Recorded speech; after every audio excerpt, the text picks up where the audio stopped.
أعوذ بالله من الشيطان الرجيم. بسم الله الرحمن الرحيم.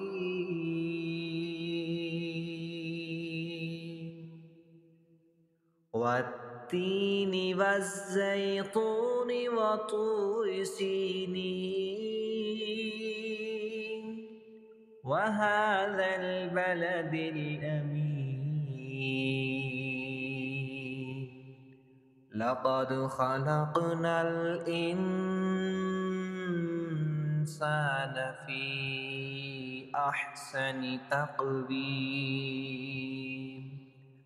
ثم رددناه أسفل سافلين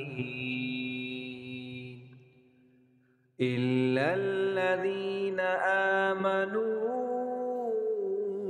وعملوا الصالحات فلهم أجر غير ممنون.